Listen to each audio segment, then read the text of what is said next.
रहमान अस्सलाम वालेकुम। आप मेरा यूट्यूब चैनल देख रहे हैं। Welcome to my YouTube channel. Assistant election commissioner जो 17 स्केल की जॉब है, इसकी टेस्ट प्रिपरेशन का हम आगाज़ करने लेंगे इंशाल्लाह। तो इलेक्शन नंबर 1 आज हमारा होगा। तो इलेक्शन स्टार्ट करने से पहले हम इसके सिलेबस की तरफ देख लेते हैं।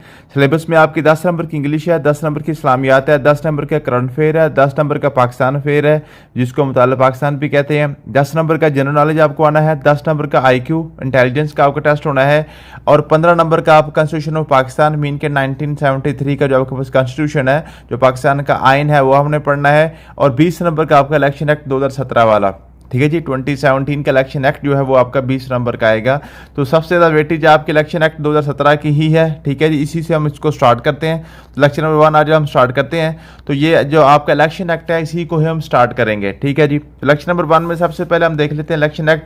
तो इलेक्शन एक्ट और कॉन्स्टिट्यूशन मैंने दोनों आपको आपके व्हाट्सएप ग्रुप में शेयर कर दिए थे कंप्लीट, जो इसका ओरिजिनल है, ठीक है जी। ओरिजिनल कॉन्स्टिट्यूशन और ओरिजिनल इलेक्शन एक्ट भी मैंने आपको शेयर कर दिया था, लेकिन चूंकि ओरिजिनल आपके लिए पढ़ना थोड़ा मुश्किल होता है, हर बंदा उसको नहीं पढ़ लेता, ठीक है। हम उसको थोड़ा सा हम इसको जो है ना जी पार्ट वाइज पढ़ेंगे और इसको आसान करने की कोशिश करेंगे, अपने अंदाज में इसको पढ़ने की कोशिश करेंगे, ठीक है जी।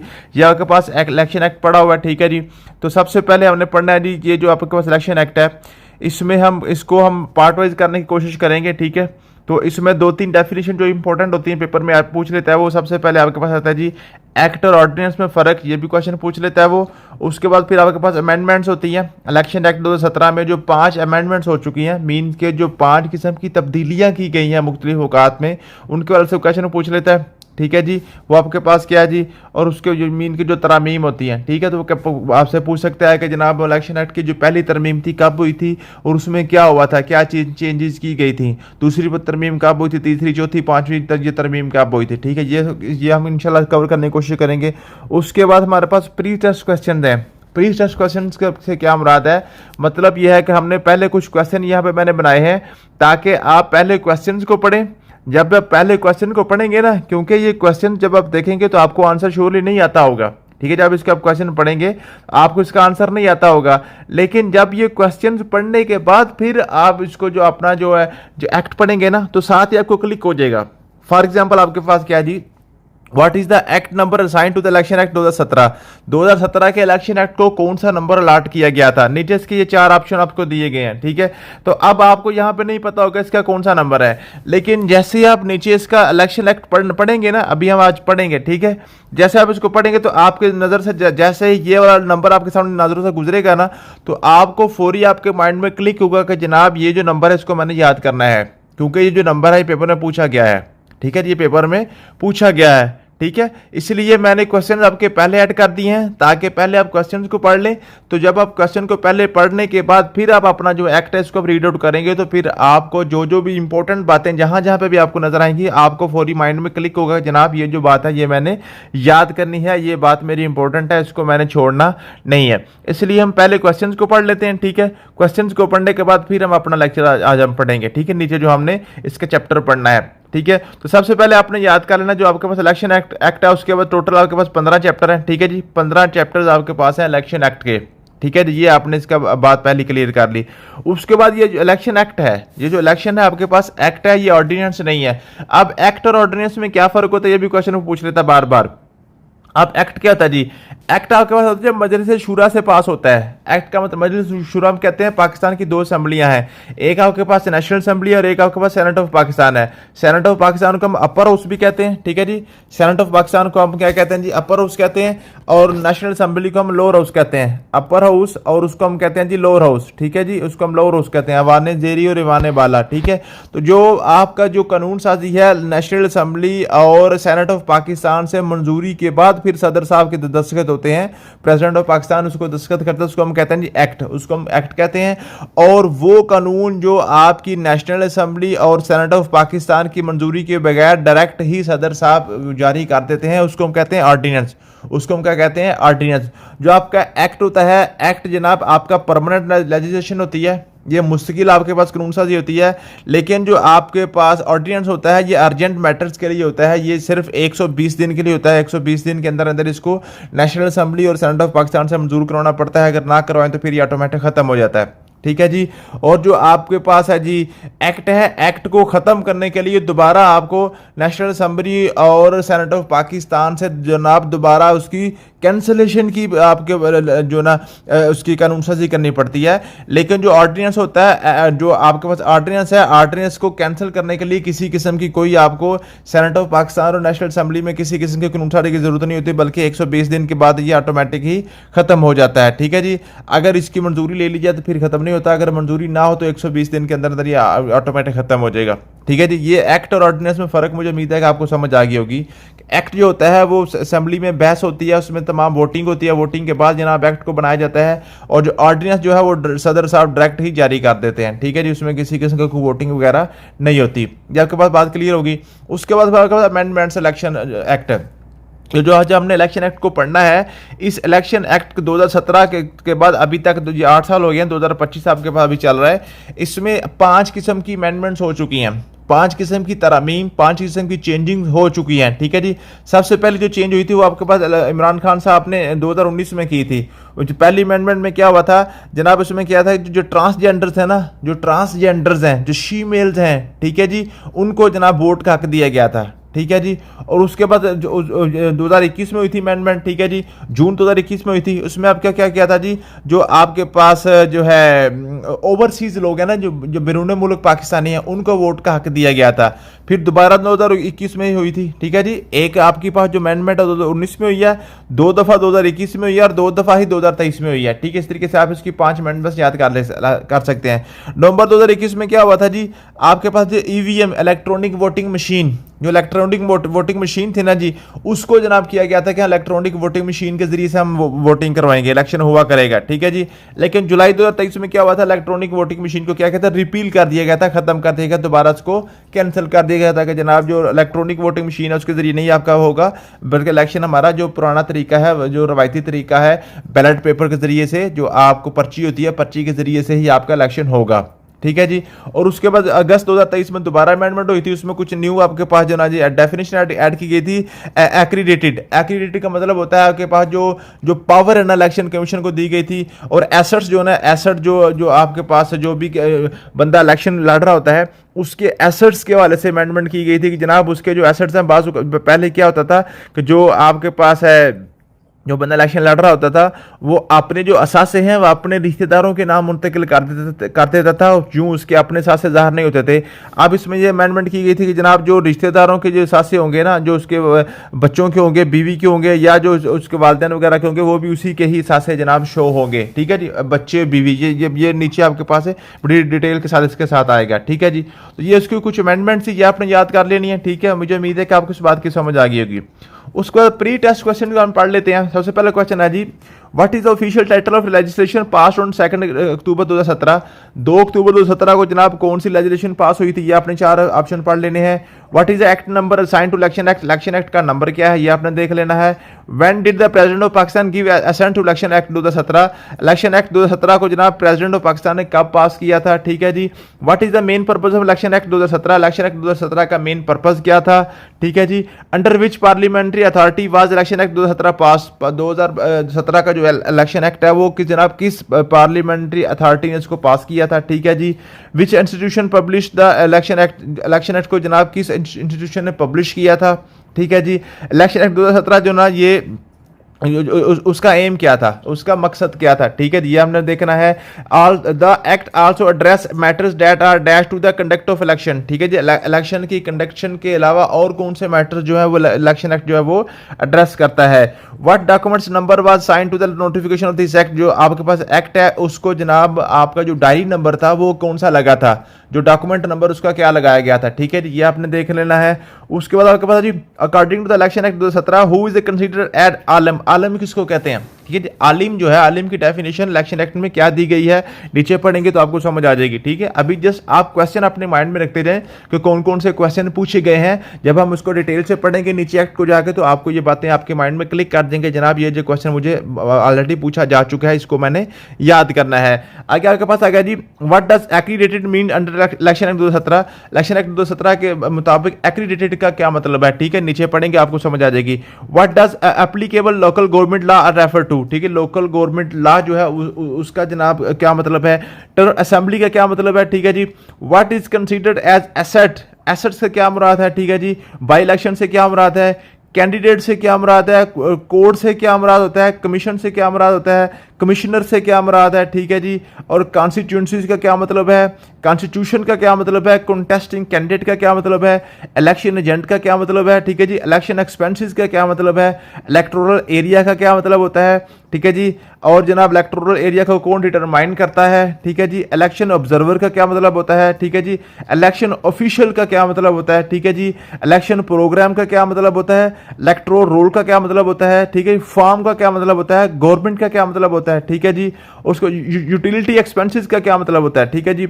लोन में जनाब कौन कौन सी चीजें इंक्लूड नहीं है, लोकल गवर्नमेंट का क्या मतलब है, मेंबर का क्या मतलब है जी, ठीक है जी। नादरा का क्या मतलब है, ठीक है जी। पॉलिटिकल पार्टी से क्या मुराद है, पॉपुलेशन से क्या मुराद है, ठीक है जी। प्रेस्क्राइब्ड का क्या मतलब है, प्रिजाइडिंग ऑफिसर किसे कहते हैं, प्रोविजनल का क्या मतलब होता है, ठीक है जी। रजिस्ट्रेशन ऑफिसर का क्या मतलब होता है, रिटर्न कैंडिडेट का क्या मतलब होता है, रिवाइजिंग अथॉरिटी का क्या मतलब होता है, रूल से क्या मुराद है, सेक्शन से क्या मुराद है, टैक्स में क्या कुछ शामिल होता है जी, ठीक है जी।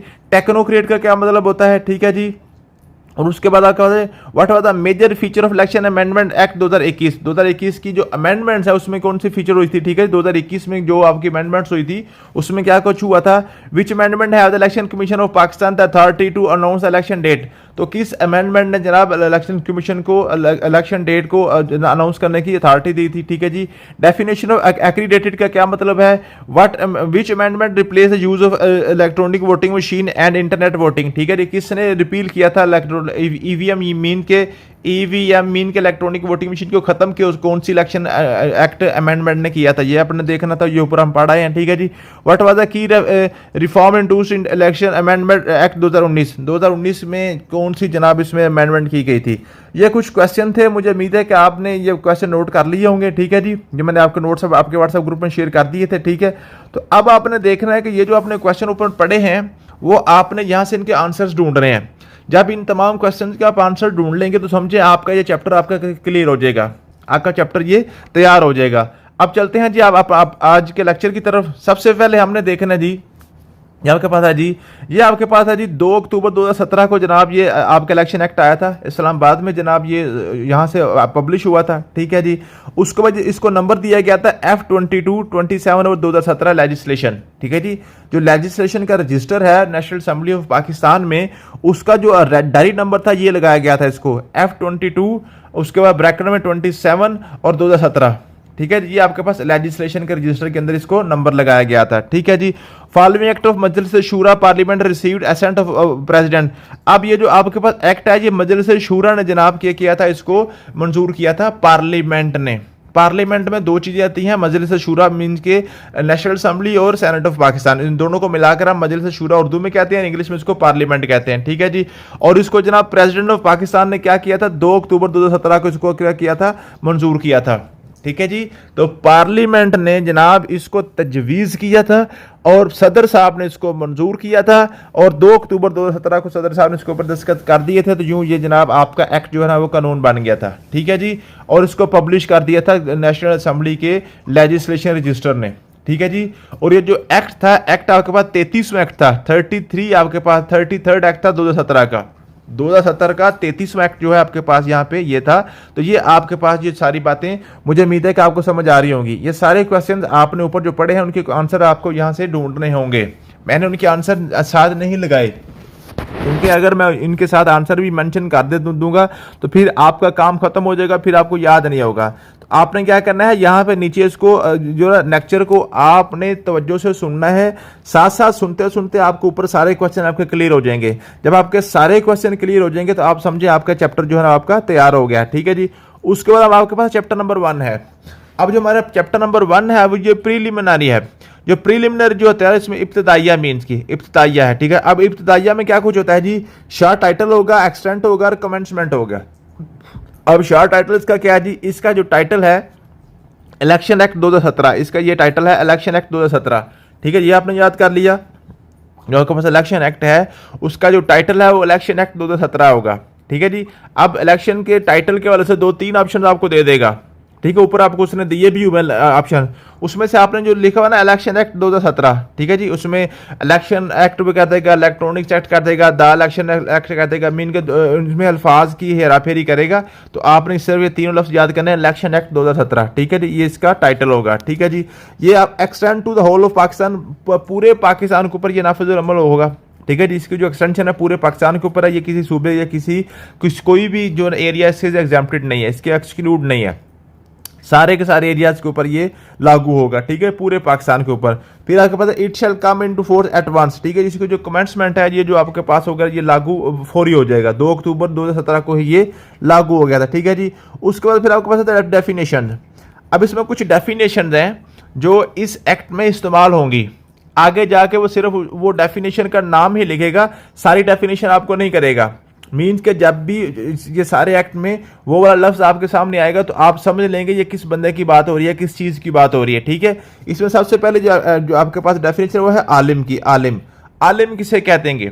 ठीक है जी, ये जो आपके पास एक्ट में आलिम जहां भी लफ्ज यूज होगा ना, आलिम से मुराद ये है कि जिस बंदे के पास इस्लामिक स्टडी में 16 साल की डिग्री हो, 16 साल डिग्री, एमए इस्लामियत नहीं बल्कि एमए इस्लामियत भी हो सकता है, एमए अरबिक भी हो सकता है, या इसके इक्विवेलेंट डिग्री जो भी आपने शहादतुल आलमिया या जो भी मदरसे से डिग्री आप लेते हैं ना जी, आप जो मजहबी तालीमी हमारे अदारे हैं वहाँ से जो भी आप डिग्री लेते हैं उसको आपने HEC से, हायर एजुकेशन कमीशन से, जनाब अगर आपने इक्विवेलेंट आपकी 16 साल की डिग्री है तो फिर आपकी वो भी काबिल कबूल होगी। तो 16 साल डिग्री हो और उसके अलावा आपके पास कम अज़ कम उसके पास जो है ना जी, उसके बाद कम अज़ कम 20 साल 20 ईयर एक्सपीरियंस हो एज ए टीचर और रिसर्चर। ठीक है जी, जो आपके पास आलिम है वो एज ए टीचर मीन्स के वो पढ़ा रहा हो, दर्स दे रहा हो, कम अज कम 20 साल उसका तजर्बा हो। 20 साल आपने ये याद करना है और 16 साल उसकी एजुकेशन याद करनी है। ये 2 पॉइंट इसमें आलिम के आगे। ठीक है जी, तो ये आलम की आपने बात याद कर ली। ठीक है जी, उसके बाद एक्रीडिटेड जो है ना, आपके पास ये लफ्ज इस्तेमाल हुआ था, अमेंडमेंट में इसको यूज किया गया था। ठीक है, इसका मतलब होता है अथोराइज्ड बाय द कमीशन। ठीक है जी, जो इलेक्शन कमीशन की जो अथॉरिटी है ना जी, एक्रेडिटेड का मतलब होता है जिस बंदे को एक्रेडिट करेगा उसका मतलब होगा इलेक्शन कमीशन ने उसको अथॉरिटी दी है। ठीक है जी, फॉर एग्जांपल जो इलेक्शन करवा रहे हैं, इलेक्शन वाले दिन जो आपके पास जो होता है जी, जो आपके प्रिजाइडिंग ऑफिसर है, प्रिजाइडिंग ऑफिसर को जनाब मजिस्ट्रेट दर्जा अव्वल के अख्तियार दिए होते हैं, तो वो अख्तियार उसको कौन देता है? इलेक्शन कमीशन देता है। ठीक है, इलेक्शन कमीशन ऑफ पाकिस्तान उसको अख्तियार देता है, या और भी जो भी आपके पास जो जिसको भी जो अख्तियार देते हैं वहां पे हमने एक्रेडिटेड का लफ्ज इस्तेमाल करेंगे। इसका मतलब होगा कि जो ऑथोराइज्ड बाय द कमीशन। ठीक है जी, इलेक्शन कमीशन ऑफ पाकिस्तान। ठीक है जी, उसके बाद आपके पास है जी, ये आपका होगा जी एप्लीकेबल लोकल गवर्नमेंट लॉ। जो आपका लोकल गवर्नमेंट लॉ का क्या मतलब होता है? Means an act of Majlis Shura parliament of provincial assembly for establishment local government and includes an ordinance. क्या मतलब है? ये जो आपके पास होता है जी, ये जो आपके पास है ये एक्ट है, ये अगर आप लोकल गवर्नमेंट जो है ना वो प्रोविंशियल असेंबली जो है ना जी, एस्टैब्लिशमेंट लोकल गवर्नमेंट करेगी। ठीक है, जो ऑर्डिनेंस वगैरह जो गवर्नर वगैरह इसमें जो है ना, जो सूबे का गवर्नर ऑर्डिनेंस जारी करता है और जो पाकिस्तान का जो है ना वो सदर पाकिस्तान ऑर्डिनेंस जारी करता है। ठीक है जी, आर्टिकल से क्या मुराद है? आर्टिकल से जहां प्लस यूज होगा, आर्टिकल से मुराद होगा आर्टिकल ऑफ कॉन्स्टिट्यूशन। 1973 का जो हमारा आइन है उसका जो आर्टिकल होगा ना वो यहाँ पे यूज होगा। ठीक है जी, जहां पे आर्टिकल का लफ्ज यूज होगा इसका मतलब होगा कि हम article of constitution of Pakistan use कर रहे हैं। 1973 का जो आइन की जो भी दफा है ना वो यहाँ पे यूज होगी। ठीक है जी, जहाँ पे आर्टिकल फॉर एग्जांपल लिखा होगा ना आर्टिकल 183, इसका मतलब है जो 183 जो है ना वो कॉन्स्टिट्यूशन ऑफ पाकिस्तान 1973 वाले के आर्टिकल की बात हो रही है। ये आर्टिकल जो है ना 1956 या 1962 वाला, ये 1853 के पेपरा रूल या किसी और आर्टिकल की बात नहीं हो रही, बल्कि आर्टिकल जब यहाँ लफ्ज यूज होगा, आर्टिकल का मतलब होगा कि आप 1973 के आइन के आर्टिकल की बात कर रहे हैं। ठीक है जी, असेंबली से मुराद होगा जी नेशनल असेंबली या प्रोविंशियल असेंबली। ठीक है जी, नेशनल असेंबली हम कौमी असेंबली को कहते हैं, प्रोविंशियल असेंबली कहते हैं सूबाई असेंबली को, जैसे पंजाब असेंबली है, सिंध असेंबली है, खैबर पख्तूनख्वा असेंबली है, या आपके पास बलूचिस्तान असेंबली है। ठीक है जी, जो आप जिसकी प्रोविंशियल असेंबली हम कहते हैं। ठीक है जी, एसेट से क्या मुराद है? एसेट से मुराद होगा जी आपके पास प्रॉपर्टी ओन और हेल्ड बाय कैंडिडेट और member he spouse and dependent children. ठीक है, ये आपके पास अमेंडमेंट में किया गया था। आखिरी अमेंडमेंट में क्या हुआ था कि जनाब जो एसेट्स है ना जो आपके पास जो भी मेंबर है, एमएनए है या एमपीए है, या जो आपके पास जो ना कैंडिडेट है जो इलेक्शन लड़ रहा है, ठीक है जी, उसके जो आपकी असासे हैं ना जी, असासाजात जो हैं, असासों से मुराद उसकी जो पावर है, उसकी जो दौलत है, उससे मुराद उसकी अपनी दौलत भी है, और उसके साथ उसकी जो स्पाउस है, स्पाउस मीन कि अगर वो फीमेल है तो उसके हस्बैंड की प्रॉपर्टी, अगर वो मेल है तो उसकी वाइफ की प्रॉपर्टी, और उसके जो डिपेंडेंट बच्चे हैं उनकी प्रॉपर्टी भी उसी की प्रॉपर्टी में ही शो होगी। पहले क्या होता था कि जो आपके पास एमएनए साहब हैं या एमपीए साहब हैं, अगर उनके पास 10 करोड़ की प्रॉपर्टी है तो वो जनाब 50 लाख अपने पास और 9.5 करोड़ अपनी बीवी के नाम रख देते थे। तो वो जो कहते थे जो मेरे पास सिर्फ 50 लाख ही है। ऐसा नहीं अब होगा, अगर उसकी बीवी और उसके बच्चों के नाम पे जो भी प्रॉपर्टी होगी वो भी उसी की प्रॉपर्टी ही शो होगी। ठीक है जी, ये एसेट के वाले से क्वेश्चन क्लियर हो गया जी। बाई इलेक्शन से क्या मुराद है? By election means an election to fill casual vacancy. Casual vacancy mean जो खाली आपके पास पोस्टर पड़ी हुई है ना, जो कैजुअल जो किसी किस्म की जो आपके पास कैजुअलिटी हो गई है। फॉर एग्जांपल अभी जो पाकिस्तान में 2-3 हल्के खाली हुए हैं, जो जैसे ये पाकिस्तान जो गुजरांवाला में वजीराबाद में एक हल्का खाली हुआ है, या जो है ना एक लाहौर में हुआ है, जो सजाएं हुई हैं। ठीक है जी, तो जो इत्तफाकन जो खाली हो जाते हैं ना जी, इत्तफाकिया जो खाली हो जाते हैं किसी कैंडिडेट की वफात की वजह से, या किसी की डिस्क्वालिफिकेशन की वजह से, या किसी की रेजिग्नेशन मीन के इस्तीफे की वजह से जो खाली हो जाती है, वहाँ पे जो इलेक्शन होगा उसको हम बाई इलेक्शन कहते हैं। ठीक है जी, उसको हम क्या कहते हैं जी? ज़िमनी इंतखाब उर्दू में कहते हैं। ठीक है जी। कैंडिडेट मीन, कैंडिडेट से क्या मुराद होगा? कैंडिडेट मतलब होता है जी पर्सन प्रपोजर और seconded as a candidate for seeking election as a member. ठीक है, क्या मतलब है? कैंडिडेट से मतलब ये होगा कि जो भी बंदा है जो इलेक्शन का जनाब लड़ रहा है, जो इलेक्शन लड़ रहा है, उसको हम कैंडिडेट कहते हैं। ठीक है जी। Code mean code of criminal procedure 1898। ये कोड है ना, कोड जो है ना आपके पास है जी 1898 के कोड ऑफ क्रिमिनल प्रोसीजर का हम यूज करेंगे। जैसे ऊपर हमने आर्टिकल का लफ्ज यूज किया था ना जी, आर्टिकल से मुराद आपके पास है 1973 के आइन का आर्टिकल। ठीक है, जहां पे आर्टिकल का लफ्ज यूज होगा, आर्टिकल का मतलब होगा कि हम कॉन्स्टिट्यूशन ऑफ पाकिस्तान का आर्टिकल यूज कर रहे हैं। ठीक है जी। और जहां पे कोड का लफ्ज यूज होगा वो कोड ऑफ क्रिमिनल प्रोसीजर 1898 का यूज होगा। ठीक है जी। और जो आपके पास कोड ऑफ क्रिमिनल प्रोसीजर है ये 1898 का 5वां एक्ट था। ये भी क्वेश्चन पूछ लेता है कि जो आपके पास कोड ऑफ क्रिमिनल प्रोसीजर 1898 है, इसका नंबर कौन सा? ये 5वां एक्ट था। ठीक है जी। 1898 पाकिस्तान बनने से पहले की ये बातें हैं। ठीक है, तब का ये रूल हमारे पास चल रहे हैं। ठीक है जी। कमीशन मीन्स, कमीशन का मतलब है इलेक्शन कमीशन ऑफ पाकिस्तान। ठीक है जी। और ये कॉन्स्टिट्यूशन अंडर आर्टिकल 218, ये भी क्वेश्चन आपने लाजमी याद कर लेना है। जो कमीशन का लफ्ज जो यूज होगा, कमीशन का मतलब होता है इलेक्शन कमीशन ऑफ पाकिस्तान। और जो इलेक्शन कमीशन ऑफ पाकिस्तान है ये जनाब कॉन्स्टिट्यूट होता है, ये बनता है अंडर आर्टिकल 218। अब यहाँ पर आर्टिकल का लफ्ज यूज हुआ है, इस आर्टिकल का मतलब है आर्टिकल 218 मतलब है कॉन्स्टिट्यूशन ऑफ पाकिस्तान का आर्टिकल 218। 1973 के आइन का जो आपके पास दफा 218 है ना, उसके तहत जनाब इलेक्शन कमीशन ऑफ पाकिस्तान बनता है। ठीक है जी। उसके बाद ये छोटे छोटे लिखे हुए हैं जी इंसर्टेड, इसका मतलब होता है कि ये अमेंडमेंट हुई है। ठीक है जी। नंबर 1 कहाँ पे लिखा था? यहाँ पे आपको नजर आ जाएगा, ये 1 लिखा हुआ था। ठीक है जी। और यहाँ पे नीचे आपके पास 2, जहाँ पे एसेट के साथ ये छोटा सा 2 लिखा होता है। ठीक है, इसका मतलब क्या होता है? वो यहाँ पे ये ऐड कर देता है जनाब, ये जो बात है ये बाद में ऐड की गई है। ठीक है, ये जो आपकी जो आपका इलेक्शन एक्ट 2017 था ना जी, 2017 के इलेक्शन एक्ट में ये बात शामिल नहीं थी, लेकिन ये बात बाद में शामिल की गई है। कब शामिल की गई है ये लिखा हुआ है। ठीक है जी।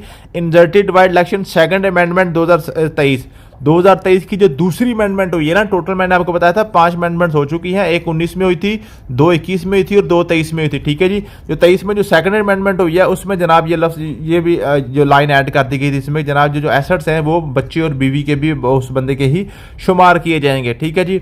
उसके बाद कमिश्नर से क्या मुराद आएगा?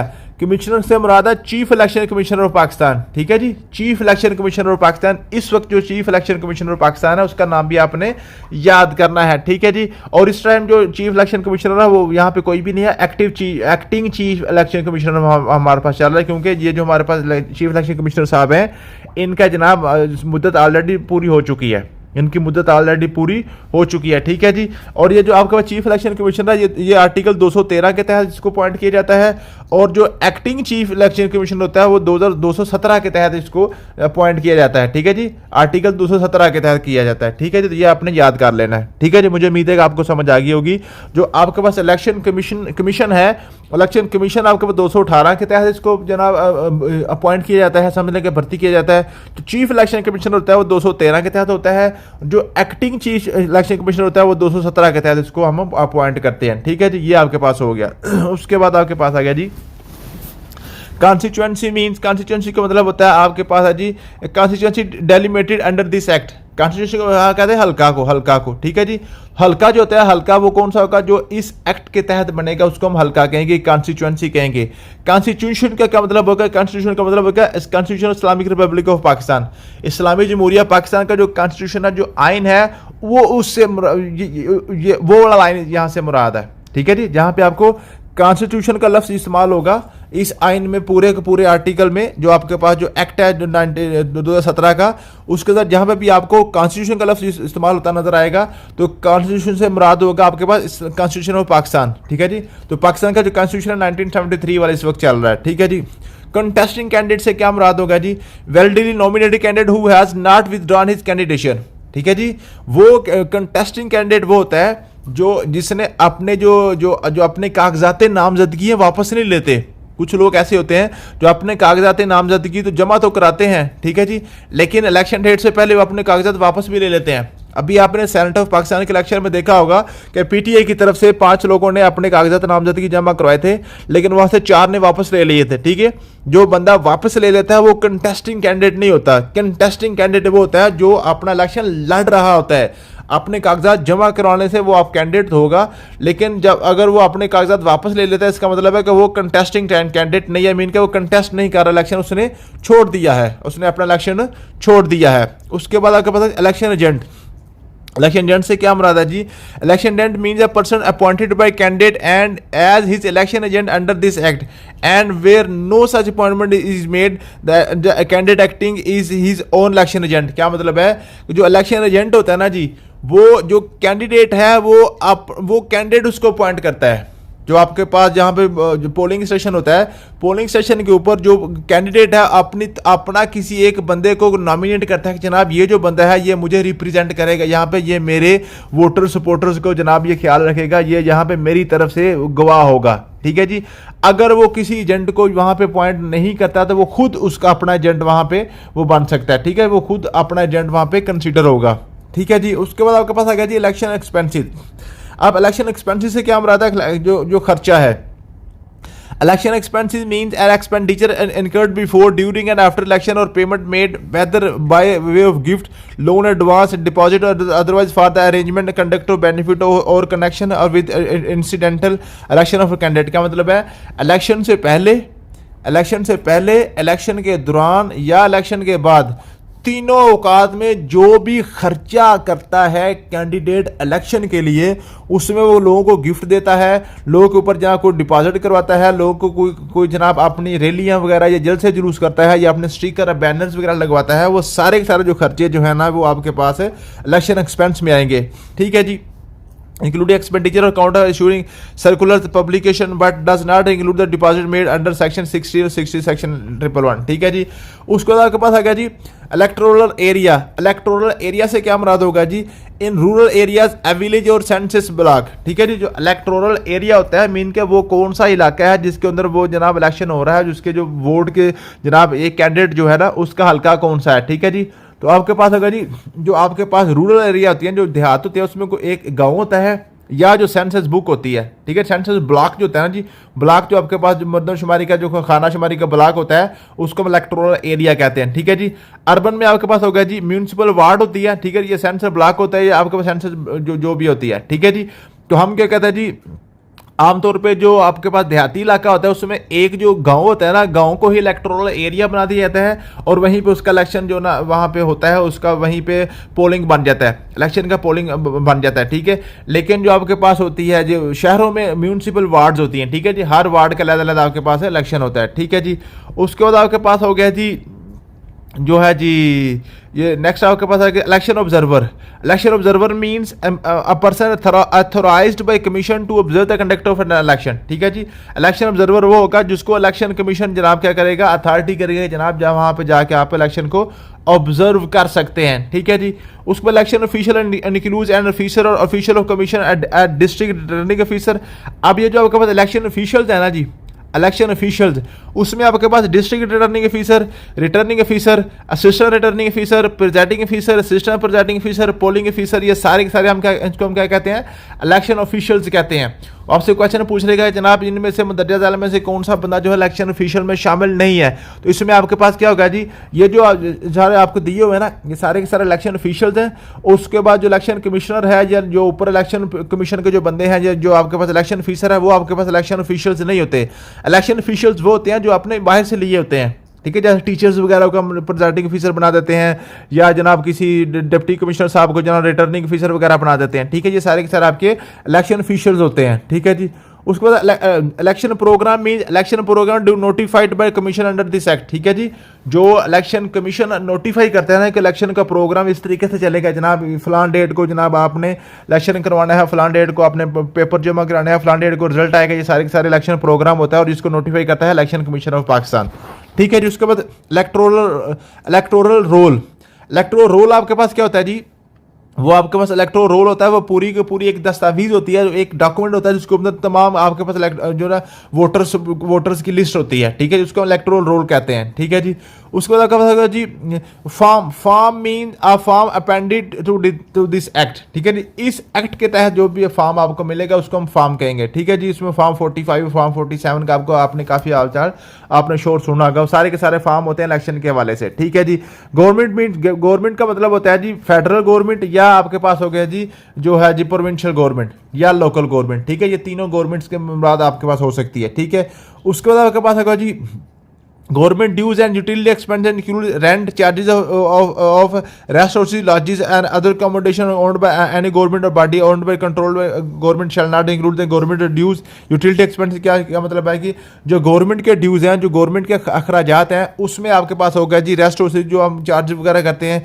लॉजेज या अकोमोडेशन वगैरह जो गवर्नमेंट सर्वेंट को कहते हैं, उसको हम कहते हैं जी गवर्नमेंट ड्यूज हम कहेंगे। ठीक है जी, उसके बाद लोन से क्या मुराद होगा, लोन से मुराद loan means any loan advance credit to finance obtain और रिटर्न ऑफ और after 31 December 1985 but shall not include the loan recovery of which has been state by court और ट्रिब्यूनल। ठीक है जी, 1985 दिसंबर 1985 के बाद जो भी आपने लिया उसको हम लोन कहेंगे। ठीक है जी, उसके बाद आपके पास आता है जी लोकल गवर्नमेंट से क्या मुराद है जी, local government means local government by whatever named called establish by law. ठीक है जी, जो भी कानून के मुताबिक आपने प्रोविंशियल में या आपने डिस्ट्रिक्ट गवर्नमेंट बनाई उसको हम कहेंगे लोकल गवर्नमेंट कहेंगे। मेंबर से मुराद होता है जी आपके पास है ना जी असेंबली का मेंबर या सेनेट का मेंबर या लोकल गवर्नमेंट का मेंबर। ठीक है जी, मेंबर से मुराद एमएनए भी हो सकता है, एमपीए भी हो सकता है, सेनेटर भी हो सकता है, या लोकल गवर्नमेंट का नाज़म या चेयरमैन वगैरह भी हो सकता है, उसको हम सारे को हम मेंबर कहते हैं। ठीक है जी, नेशनल डाटाबेस रजिस्ट्रेशन अथॉरिटी उसको हम कहते हैं नादरा। ठीक है जी, नादरा।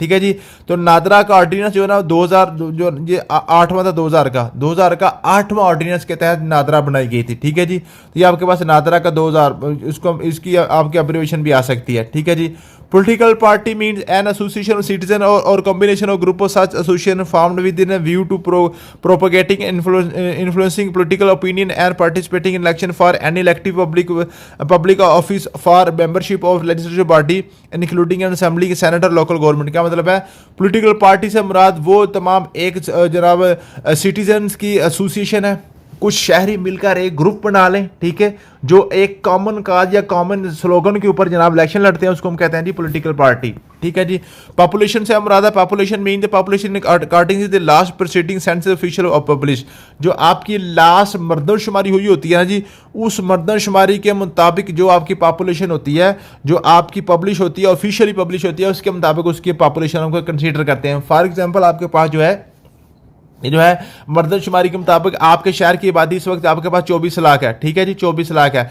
अब मर्दमशुमारी हुए 2 साल हो गए हैं, उसके बाद अभी आपके पास जो ना जो फॉर एग्जाम्पल डेथ और न्यू बर्थ के हिसाब के मुताबिक आपकी जो आबादी 25 लाख हो गई है, लेकिन आपकी जो आबादी 24 लाख ही अभी कंसीडर होगी, क्योंकि जब तक नया सेंसस नहीं होगा, नई मर्दमशुमारी नहीं होगी, न्यू लोग उसमें अभी ऐड नहीं किए जाएंगे। ठीक है, जिसको हम कहते हैं जी पॉपुलेशन। पॉपुलेशन मीन जो भी आपकी सेंसस है ऑफिशियली पब्लिश है उसके मुताबिक उसकी पॉपुलेशन आपकी कंसीडर होगी।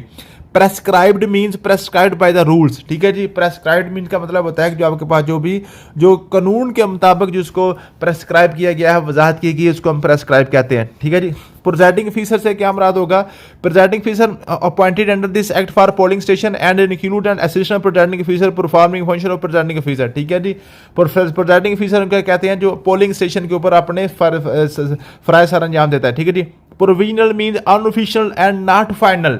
क्या मतलब है? प्रोविजन का मतलब होता है फर्जी या वक्त से पहले, इसको हम कहते हैं जी गैर सरकारी गैर हतमी जिसको हम कहते हैं। ठीक है जी। तो प्रोविजन का मतलब होता है जो चीज़ अभी फाइनल नहीं होती, जिसका अभी फाइनल रिजल्ट आना बाकी होता है। Registration officer mean registration officer appointed under this act and includes an assistant registration officer performing function registration officer. ठीक है जी। रजिस्ट्रेशन ऑफिसर वो भी इस एक्ट के तहत जिसको हम क्या करेंगे, नोटिफाई करेंगे। Returned candidate means a candidate who has been declared elected as member under this act। जो ठीक है जी, जो बंदा मेंबर इलेक्ट हो जाता है, जो जीत जाता है इलेक्शन, उसको हम कहते हैं जी रिटर्न्ड कैंडिडेट, उसको हम कहते हैं। ठीक है जी। Revising authority means a person appointed under this act to hear dispose of claims objection. ठीक है जी। रिवाइजिंग अथॉरिटी है जो भी कोई भी बंदा अपना एतराज़ात वगैरह जमा कराता है, उनको सुनने वाली जो अथॉरिटी को हम रिवाइजिंग अथॉरिटी कहते हैं। रूल्स का मतलब होता है जो इस एक्ट के तहत रूल्स बनेंगे उसको हम रूल्स का लफ्ज यूज करेंगे। Sanctions mean section of this act, इस एक्ट के सेक्शंस की बात करेंगे। 3 लफ्ज आपके हो गए हैं। एक आपके पास सबसे पहले हमने आर्टिकल का यूज किया, आर्टिकल 1973 का यूज होगा, फिर हमने कोड का लफ्ज यूज किया, कोड 1898 वाला यूज होगा, और सेक्शन यूज होगा इसी एक्ट का। ठीक है जी। तो 3 लफ्ज आपने इस्तेमाल करने हैं इसमें। ठीक है जी। उसके बाद टैक्स के मुराद है जी tax includes a tax levied by any government but shall not include taxes recovery of the which has been state or court tribunal। ठीक है जी। जो आपके पास जो भी टैक्स हैं, टैक्स में जो भी गवर्नमेंट टैक्स लगाएगी उसको हम टैक्स कहेंगे, लेकिन वो वाले जिसके ऊपर कोई जनाब आपके पास स्टे आ गए कोर्ट की तरफ से, अदालत ने जिसको मना कर दिया उसको हम टैक्स नहीं कहेंगे। बाकी सारा जो भी गवर्नमेंट टैक्स इंपोज करेंगे उसको हम टैक्स कहते हैं। ठीक है जी। ये सारे लफ्ज आपके इसी एक्ट में यूज होने हैं। ये डेफिनेशन का आपका अभी पोर्शन चल रहा है। ठीक है जी। Holds a degree requiring technocrat किसे कहते हैं जी?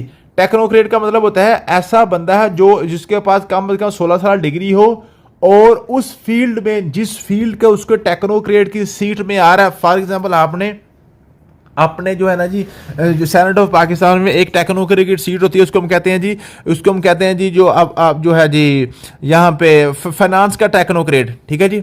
अब फाइनेंस के टेक्नोक्रेट को जैसे अभी हमने औरंगजेब साहब को रखा हुआ है या उससे पहले हफीज शेख साहब थे। ठीक है। अब वो बंदा कौन सा था जिसने कम से कम जो ना फाइनेंस की 16 साल उसके बाद डिग्री हो, और कम से कम उसने क्या किया, उससे आप पोस्ट क्वालिफिकेशन मीन के डिग्री के बाद उसके 20 साल का उसका अपनी फील्ड में एक्सपीरियंस हो। ठीक है जी। पोस्ट क्वालिफिकेशन का मतलब होता है कि डिग्री मुकम्मल करने के बाद उसको 20 साल उसने उसी फील्ड में काम किया हो, उसको हम कहते हैं टेक्नोक्रेट। तो टेक्नोक्रेट होते हैं वो बगैर इलेक्शन लड़े उनको मेंबर बना दिया जाता है। ठीक है जी। उसके बाद हो गया जी validly nominated candidate mean candidate whose nomination paper has been accepted. क्या मतलब है? जब आप पेपर अपने जमा करवाते हैं, नॉमिनेशन पेपर्स कागजात नामजदगी जमा करवाते हैं, तो उसकी जांच पड़ताल की जाती है। जांच पड़ताल के बाद कुछ लोगों के रिजेक्ट होते हैं, कुछ लोगों के सिलेक्ट हो जाते हैं। जिन लोगों के कागजात नामजदगी सिलेक्ट हो जाते हैं उसको हम कहते हैं वैलिडली नॉमिनेटेड। ठीक है जी। उसको हम वैलिड करार दे देते हैं। ठीक है जी। उसके बाद वोटर का क्या मतलब होता है?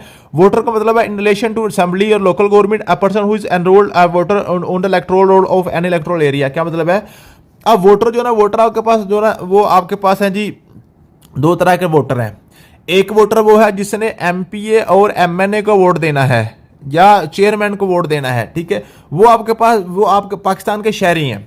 जिस भी पाकिस्तान शहरी का जनाब इलेक्टोरल रोल में जो उसका वोट बन चुका है ना, 18 साल की एज हो गई है और उसका जनाब शनाख्ती कार्ड जब बन गया, शनाख्ती कार्ड बनने के बाद फिर उसका वोट बन जाता है। ठीक है जी। वो तमाम बंदे जिनका वोट किसी भी इलेक्टोरल रोल में बना हुआ है। ठीक है। इलेक्टोरल रोल का मतलब होता है इंतखाबी फहरिस्त जो आपके पास जो होती है। ठीक है। उसके अंदर अगर आपका वोट है तो आपके वोटर हैं। उसके बाद दूसरा वोटर आपके पास होता है सेनेट के लिए। ठीक है जी। सेनेट ऑफ पाकिस्तान के लिए वोटर अलहदा होते हैं। उसके लिए जो आपके पास होना वो होता है जी एमपीए होता है, एमपीए वोट देता है, सेनेटर जो जनरल सेनेटर होता है, ठीक है जी। और उसके अलावा आपके पास जो होता है ना जी, जो इस्लामाबाद का सेंटर होता है ना, इस्लामाबाद का सेंटर, इस्लामाबाद के सेंटर के लिए जो वोट देता है वो एमएनए देता है, वो एमएनए देता है, ठीक है जी। इस्लामाबाद की सेंटर की सीट के लिए जो वोट देते हैं वो नेशनल असेंबली के तमाम लोग देंगे, एमएनए उसको वोट डालेंगे। और जो जनरल आपके पास होंगे, सूबों के सेंटर होंगे, उनको सेलेक्ट करने के लिए एमपीए वोट डालते हैं, ठीक है जी। समझ आ गया जी। तो ये आपके पास हो गया जी, 3 तरह के आपके पास वोटर हो गए। एक वोटर आपके पास हो गया जनरल वोटर, जो आपके तमाम शहरी वोटर हैं, जिसने एमपी और एमएनए को मुंतखब या चेयरमैन को मुंतखब करना है लोकल गवर्नमेंट के लिए। एक आपके पास होता है सेनेटर को, जिसने मुंतखब करना है, वो जनरल सेंटर जो आपके प्रोविंशियल सेंटर होते हैं उसको हम कहेंगे जी वो एमपी है, उसको वोट देगा, ठीक है। और जो आपका इस्लामाबाद वाला सेंटर होगा उसको वोट देने के लिए एमएनए वोट देंगे, जो नेशनल असेंबली के सेंटर होते हैं, जो होते हैं मेंबर होते हैं, एमएनए होते हैं, ठीक है जी। तो ये आपके पास वोटर हो गया। तो ये सारी की सारी आपके पास डेफिनेशन थी, ठीक है। ये सारी डेफिनेशन आपने अपने माइंड में रखनी है। इन डेफिनेशन के वाले से क्वेश्चन काफी ज्यादा पूछता है। अब ये जो मैंने आपको सारी डेफिनेशन बताई है, जो हमने पढ़ा है, इसको हम अगर आपने इसको गौर से सुना है, देखा है, देखने के बाद अगर अब आप ये जो है ना अपने क्वेश्चन सारे करने की कोशिश करेंगे, ठीक है जी। आप अब सारे क्वेश्चन करने, फॉर एग्जाम्पल मैं रैंडमली कोई भी क्वेश्चन यहां से पढ़ता हूं, ठीक है जी। क्या मतलब है, what is meant by constitution in this act. अब इसमें अभी हमने पढ़ा है कॉन्स्टिट्यूशन से क्या मुराद है, कॉन्स्टिट्यूशन से मुराद है constitution of Islamic republic of Pakistan, इस्लामी जमहूरिया पाकिस्तान का जो आइन है उसके वो इस यहाँ पे मुराद है। पार्टी कॉन्स्टिट्यूशन नहीं, ब्रिटिश कॉन्स्टिट्यूशन नहीं, पॉलिटिकल मैनिफेस्टो नहीं, बल्कि हमारे पास कॉन्स्टिट्यूशन क्या मतलब है, कॉन्स्टिट्यूशन ऑफ पाकिस्तान, ठीक है। इसी तरीके से आपके पास है जी हु इज कंटेस्टिंग कैंडिडेट। अब कंटेस्टिंग कैंडिडेट कौन सा होता है जी, rejected candidate, withdrawn candidate, validly nominated candidate who has not withdrawn, government employee। तो ये वाला आपके पास होगा, ठीक है जी। कंटेस्टिंग कैंडिडेट अभी हमने पढ़ा है, कंटेस्टिंग कैंडिडेट वो होता है जो इलेक्शन लड़ रहा होता है, मीन के इलेक्शन वाले दिन उसके ऊपर वोट डाले जा रहे होते हैं, जिसने अपने नॉमिनेशन पेपर विदड्रॉ नहीं किए होते, जिसने अपने नॉमिनेशन पेपर वापस नहीं लिए होते। अभी मैंने पढ़ाते हुए आपको सेनेट इलेक्शन की मिसाल भी दी कि जो ना पीटीआई के 4 सेंटर ने अपने कागजात वापस ले लिए थे। जो अपने कागजात वापस ले लेता है वो कंटेस्टिंग कैंडिडेट नहीं होता, जो वापस नहीं लेता वो आपका कंटेस्टिंग कैंडिडेट होता है, ठीक है जी। तो मुझे उम्मीद है कि आपको इस बात की समझ आ गई होगी। इलेक्शन एजेंट से क्या मुराद है, नेशनल लेवल ऑफिशियल नहीं जी, कमिश्नर मेंबर नहीं है जी, अपॉइंटेड बाय अ कैंडिडेट, ये आपका करेक्ट आंसर था कि इलेक्शन एजेंट जो है वो आपको क्या कहा जी, कैंडिडेट उसको अपॉइंट करता है, ठीक है। तो यूं अगर आप जो है ना जी इलेक्शन ऑब्जर्वर से क्या मुराद है जी, ऑथराइज्ड बाय कमीशन, ये आपका करेक्ट आंसर था। तो यूं अगर आपने ये जो मैंने आपको सारा लेक्चर दिया है, इसको अगर आपने अच्छे तरीके से सुना है तो फिर तो आप सारे के सारे ये जो क्वेश्चन ऊपर दिए हुए हैं इनको आप सॉल्व कर लेंगे, ठीक है। अगर आपसे कोई क्वेश्चन सॉल्व ना हो तो आप नीचे जो आप एक्ट है उसको पढ़ें, या ये जो लेक्चर है उसको लेक्चर को 2-3 दफा बार बार सुन लें, ठीक है। जब आप 2-3 दफा इसको सुन लेंगे तो इंशाल्लाह ताला आपके सारे के सारे क्वेश्चन क्लियर हो जाएंगे। तो आपने करना क्या है, जस्ट आपने ये जो आपके क्वेश्चन है ना, ये क्वेश्चन ही सारे आपने तैयार करने हैं। डेली लेक्चर जो भी हो उसके साथ साथ ये सारे के सारे क्वेश्चन आप अपने साथ साथ तैयार करते जाएं, इंशाल्लाह ताला आपका एक्ट जो है सारे का सारा तैयार हो जाएगा, ठीक है। आज हमने फर्स्ट चैप्टर पढ़ा है, कल इंशाल्लाह ताला कल से हम 2 से 3 चैप्टर पढ़ेंगे, ठीक है जी। 3 चैप्टर करके 15 चैप्टर टोटल आपके पास हैं, तो हम इसको 4 से 5 दिन में अपना इलेक्शन एक्ट जो है इसको हम कंप्लीट कर लेंगे, ठीक है। तो यूं अगर आप इसको अच्छे तरीके से डेली के प्री टेस्ट क्वेश्चन इसको हम अपने जो है लेक्चर के मुताबिक तैयार करने की कोशिश करेंगे, तो इंशाल्लाह ताला आपके सारे डे बाय डे आपके तैयार होते जाएंगे। थैंक यू सो मच, मिलते हैं नेक्स्ट वीडियो में, अल्लाह हाफिज़।